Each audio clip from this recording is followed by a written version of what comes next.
Welcome to the Hearts Entwined podcast. In this podcast, we'll be having discussions around the secrets which attract lasting, healthy, fulfilling relationships, creating a healthy mindset, and what women should know and understand about men. Introducing your host, Lyn Smith, the Queen of Hearts, relationship expert, trainer, speaker, and best-selling author of the Cupid's Bow technique.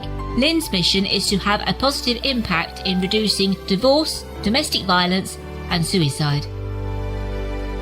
Welcome to the Hearts Entwined podcast. Today, listeners, it's a lovely returning guest, Mari Kovanen. She's a psychologist and a conscious dating coach. And Mari is joining me today to talk about attachment style. So welcome to the show again, Mari. Oh, thank you so much, Lyn. I'm really delighted to be back again and talking about the topic that is so close to my heart.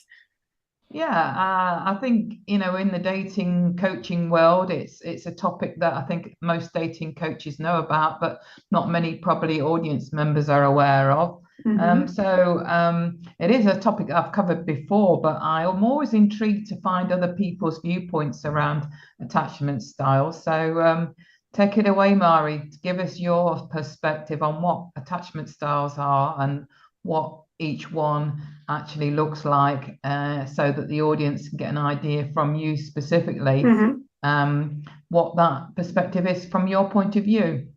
Okay, so let me give you a little bit of a background. So yes, I'm a psychologist, registered psychologist, and a dating coach. But I am also an attachment trauma therapist.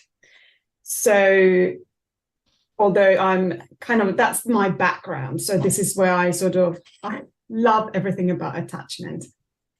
So attachment, of course, it refers to the original sort of bond that we developed with those early caregivers, and where we learned about really relationship templates. And so what I'll do, if I give you a little bit of a always talk about each attachment adaptation, as I would like to call it, because it was really about adapting to the early environment and what that meant, maybe what that might have looked like for people there, and then what does that mean in the here and now, because there might be in the audience people who really want to understand what does it mean, not just in the here and now, but how does it link? And I think it's really important to understand, how does it link our current experiences in relationships? How do those link with our early experiences, and where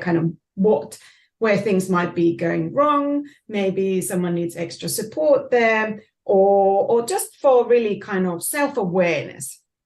I agree. So, it's so important, isn't it? Because if we're not aware of why things keep recurring in our relationships and why it keeps happening, then there's not much we can do to change it, is there? Absolutely. So what I would like to say, first of all, is because I think there's a lot of, in the coaching world, people might hear about attachment and what does it mean, and then these quizzes and all of that, and now I've done this quiz and the quiz says this and that, and does this mean? There might be a little bit of ideas that attachment is fixed. It is not fixed. No, definitely not. And another thing, that one is better than the other. I will talk about the what is maybe a little bit easier for someone and what might be more difficult. So and then what's the key thing in all of this. But so if we talk about, so we have 4 different types of these adaptations, how we adapted to those early environments, and how those then inform those later relationship templates, and how we operate in our relationships. And of course, that depends on, then we have more than, usually more than just one caregiver there in the early days, and we have developed different types of attachments to different people. So if we grew up in this very traditional family setup, we had a mum and dad maybe, and again with those people, we might have adapted one way to the mother and differently to the father. There might be other grandparents maybe, or other kind of significant caring sort of individuals. So all of this affects us. So attachment is much more kind of fluid, and we need to look at it sort of as in a very kind of holistic way. It's not just something that is so fixed that you are now in this category. And I don't really like to kind of box people in, because we are so much more than just kind of one way of sort of one category. So if we talk about, first of all, the secure adaptation or attachment style, that means that in your early history, in your early relationships, baby is likely to have grown up in the environment which is very loving. Parents and the early caregivers are very both physically present, but also emotionally present. And what that means that there is that sort of engagement from day one. There's engagement where the caregivers interact with the baby, take care of not only the physical needs, change the diapers and nappies, but also, really attending to the baby's needs really promptly. And this doesn't mean perfect parenting. And many times parents say, oh my goodness, what does this mean now?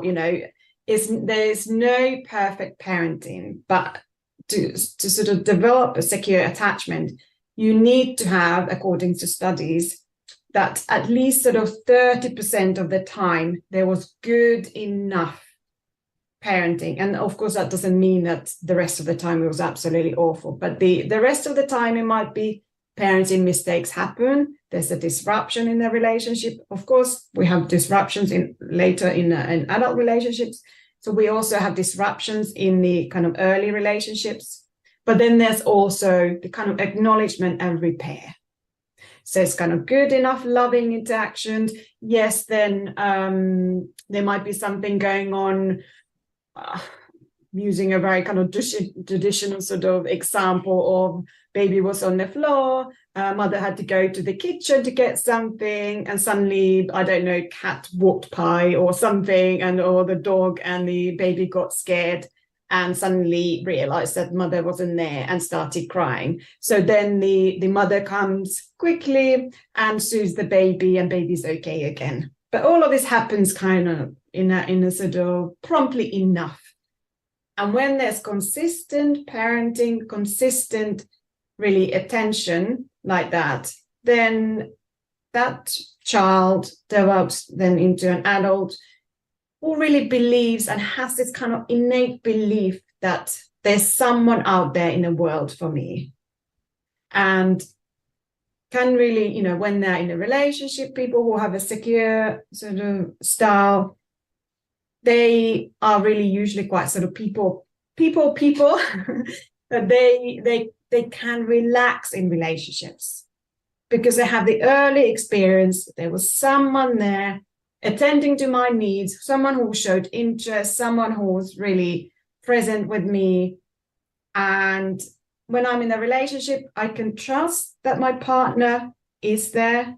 I can trust that other people in the world will help me. So there's kind of like this being able to relax.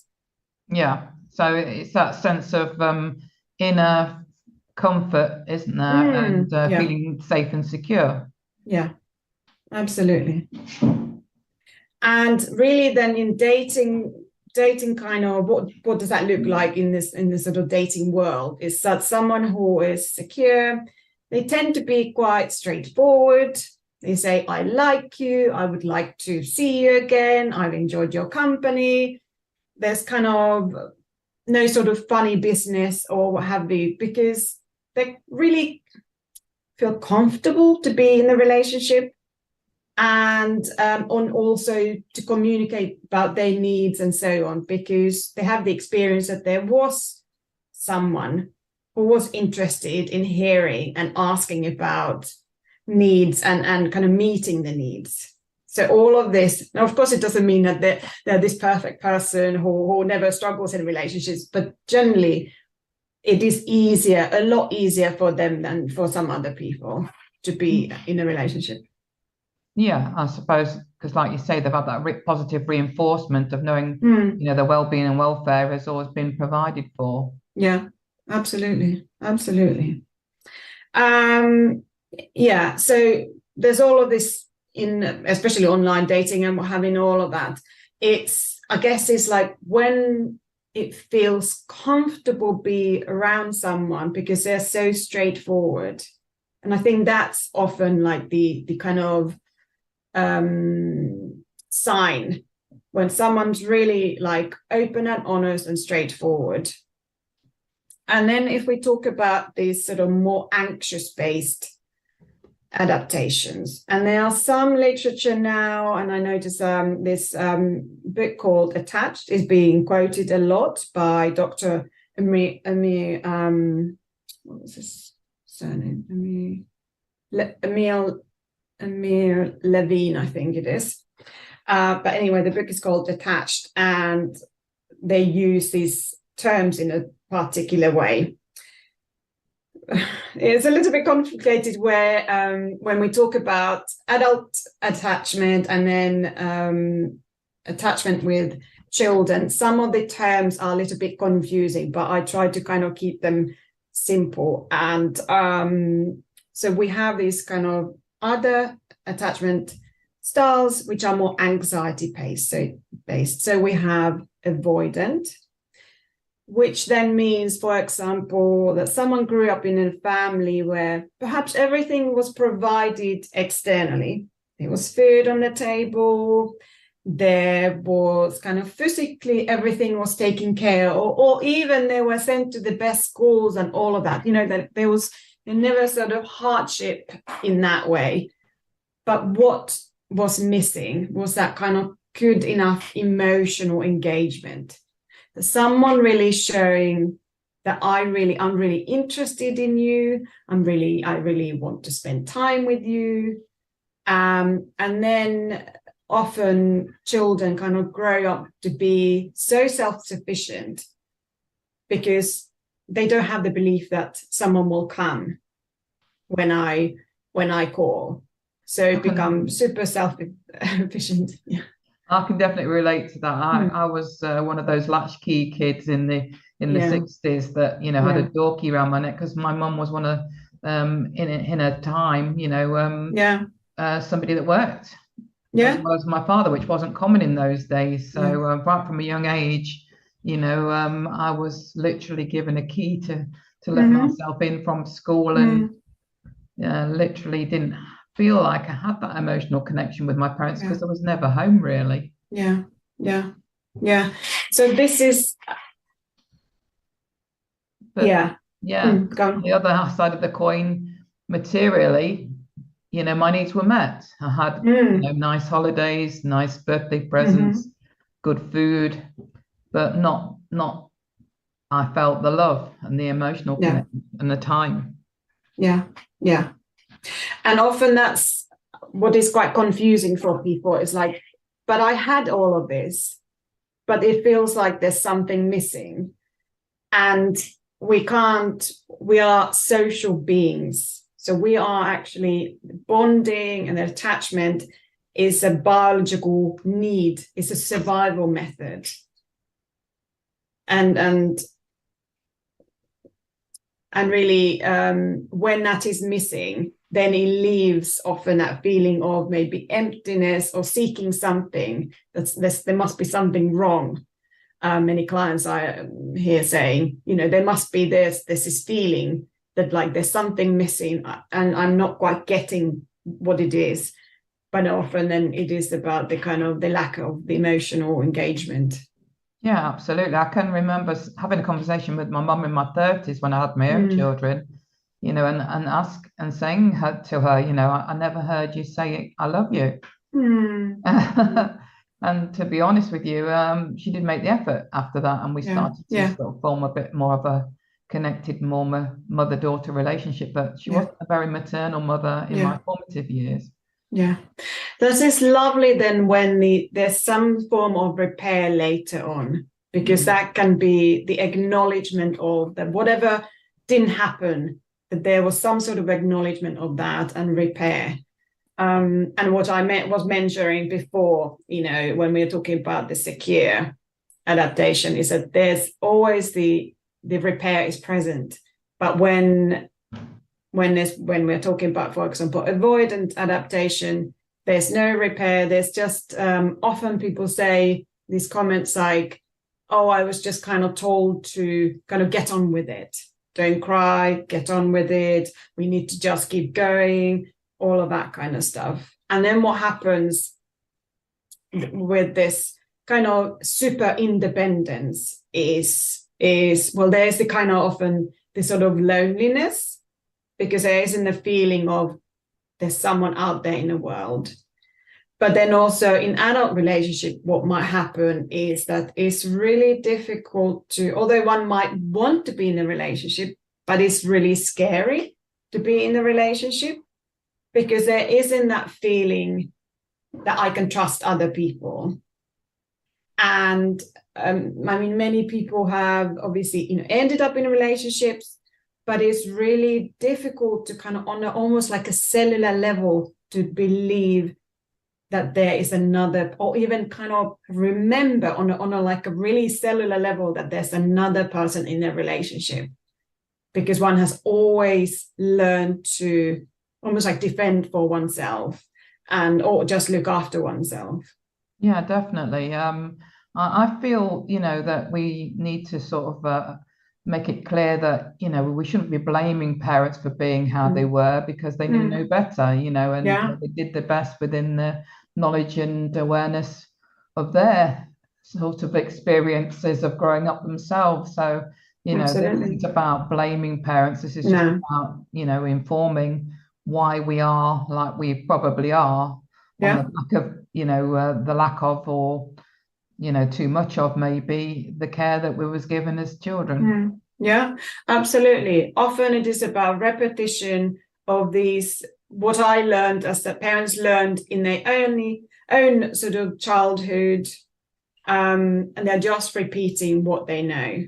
And of course, the patterns can change even as a parent when you realize and start changing things. It's all about self-awareness, really.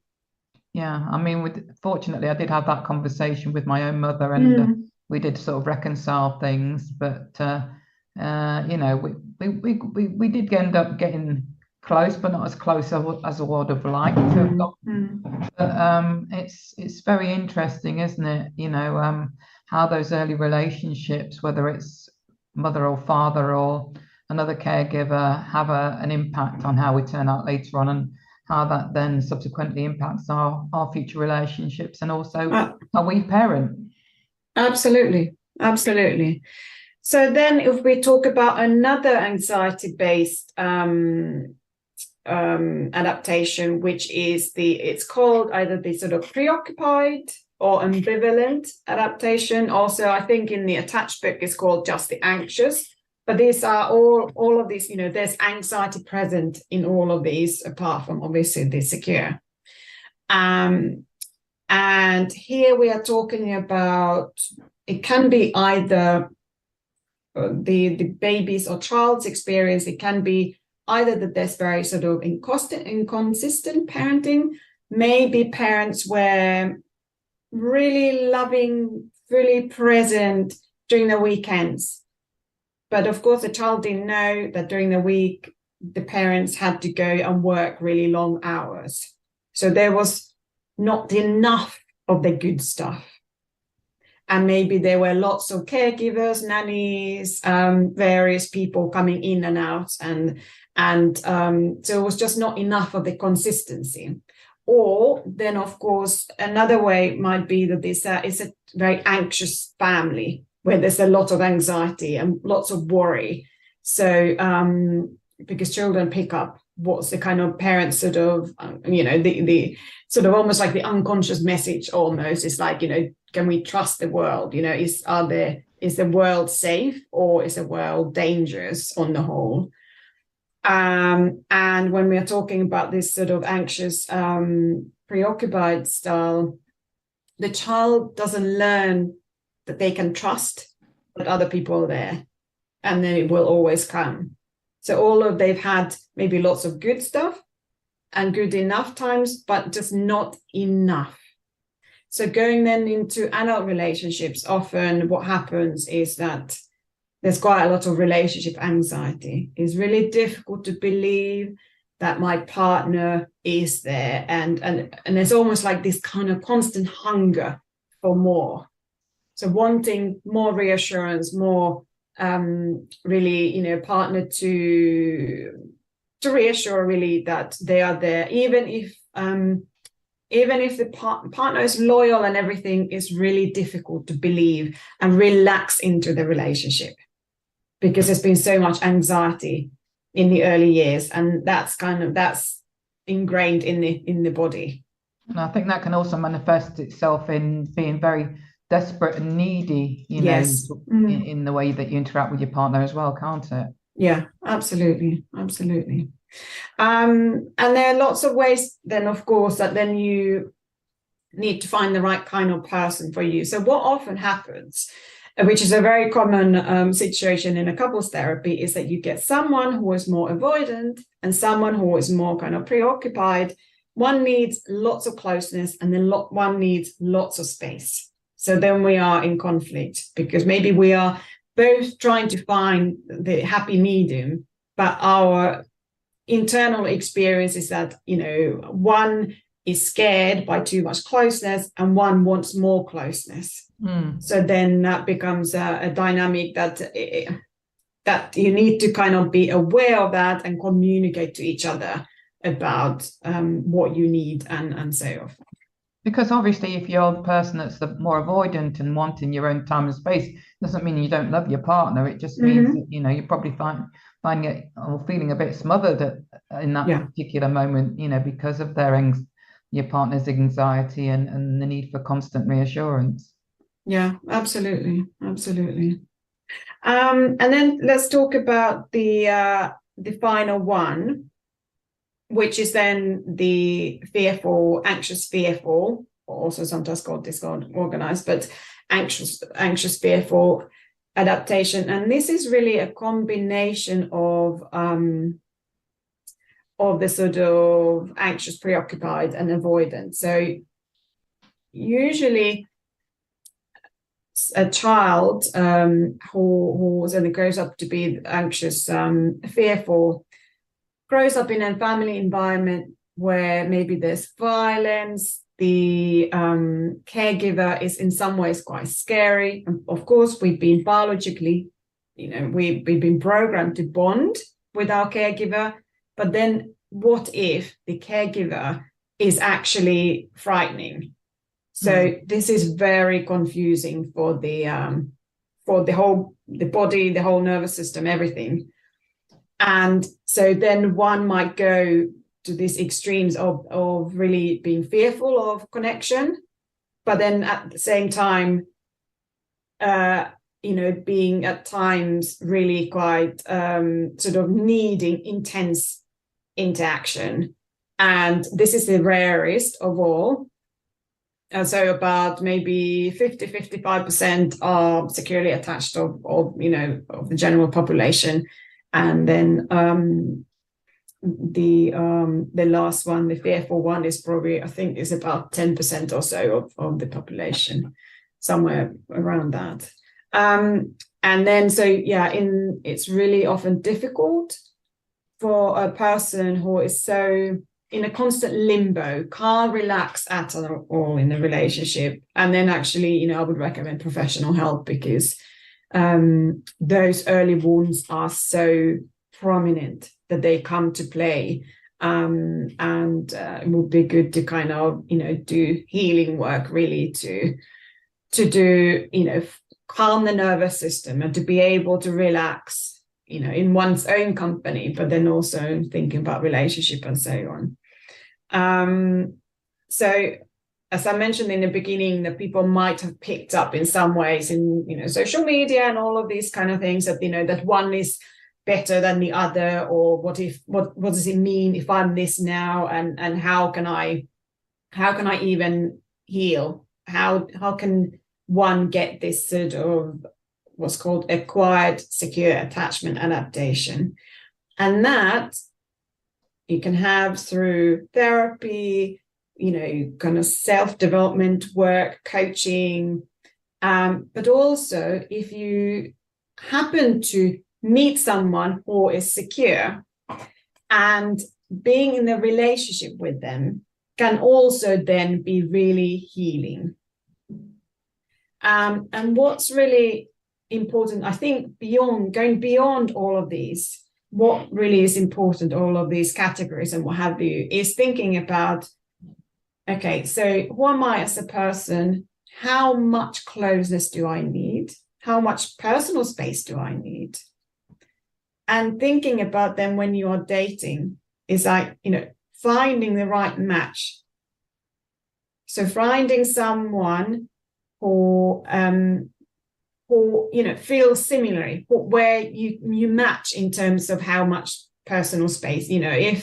If one always wants to go out a lot and do, wants to have lots of their own activities and hobbies, and you're someone who needs lots of kind of reassurance all the time, well, there's going to be a conflict. That, okay, if the other person then is willing and happy to kind of rein it in a little bit, it can work out, but then it can be quite tricky, and you might need to go to therapy and so on. But when you're dating, it's really important to think about, okay, so what it is that I need, what kind of person would bring quite good balance, and communicating about those needs. And those, because I think there's those kind of words of like, am I now too needy? Or, there's some sort of judgments almost. But it is that it's really important that it's that you are okay as you are. It just means that you need to find the right kind of environment for your needs. And of course, you can then do self-development work and healing work to help you to relax even more. Yeah, I think it's very important to, go on a self-development journey. If you can resonate with probably some of these traits as being not healthy in your past or current relationship, because I think nobody goes into a relationship wanting to exude neediness or jealousy or mistrust, do they? But if you're being conditioned to feel or experience that way, then you might be exuding those as negative traits without even realizing, where those traits have come from. And it's always usually from either past experiences or relationships, or like you've been talking about, literally from childhood and in the way we've been brought up and parented. Yeah, absolutely. And what's really important is like, creating the environment that is right for you. Because if you choose a person like who needs so much distance, trying to force yourself to be in the relationship, it's likely to bring up a lot of conflict. So when you're dating, you're there making decisions and choosing the right person for you. So choose someone who also maybe likes lots of cuddles, lots of kind of close time. And then you are, you're both helping each other. But if you go for the one who needs so much personal space, and often, of course, then that is probably what gets activated within you. So be aware that if there's someone, if you need lots of reassurance and you meet someone who clearly communicates that they're very super independent, and this is likely to kind of create a reaction within you. So be aware of that. Because those early wounds, if they haven't been healed, if you're not aware of them, you're likely to kind of gravitate naturally to the person who, in some ways, you recreate the early wound. So seek for a person who is a good match in a way that you're sort of healing together in a way, because you are reassuring each other and so on. Yeah, I think it's good that you mentioned that, there is 55% of the population that are the secure, in terms of their attachment style. So that is the majority of the population. So I feel that, like you said, if you get into a relationship with somebody who has got that secure attachment style and can have these open and honest conversations, then you can naturally learn from them how to be and feel more reassured and confident and safe and protected, can't you? Yeah, absolutely. And if you're two quite sort of preoccupied people, quite anxious people, you can again negotiate a good love match potentially. If you are talking about your needs and what needs to happen and what you like, you don't like in any relationship. But absolutely being in a relationship with a secure person, that can be really healing. And also for the avoidant person, it's really about this self-awareness and learning to regulate one's emotions and kind of helping oneself to relax gradually into a relationship, but doing it with the right person.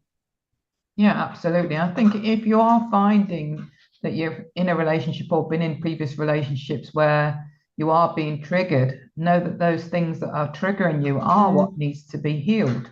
And that those are the things that really are being brought to your awareness that you probably need some self-help or coaching or therapy around, isn't it? Yeah, absolutely.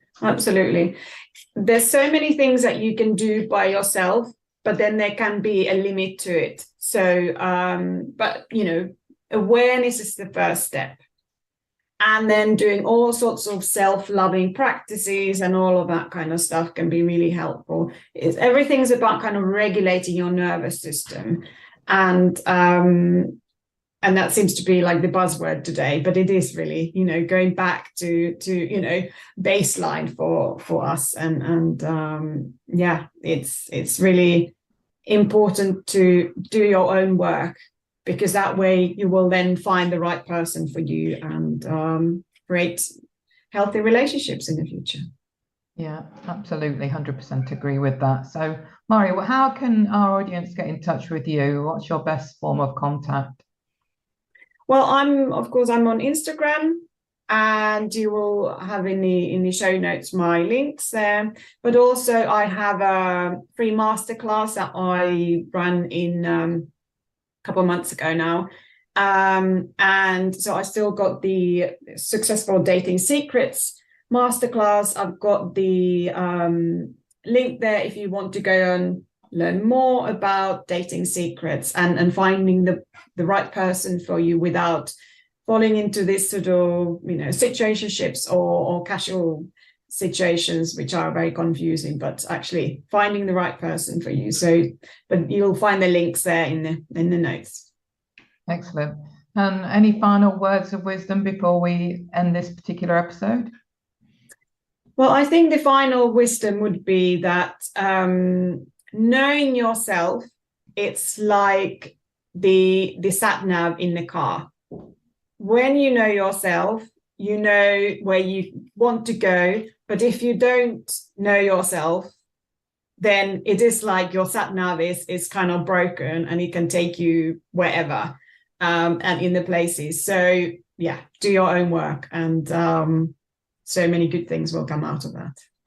I love that you sort of give the analogy of a sat nav, because quite often if we haven't got a sat nav, we could end up going literally round and round in circles around that roundabout, can't we? And even sometimes get stuck and even end up in reverse. yeah, absolutely.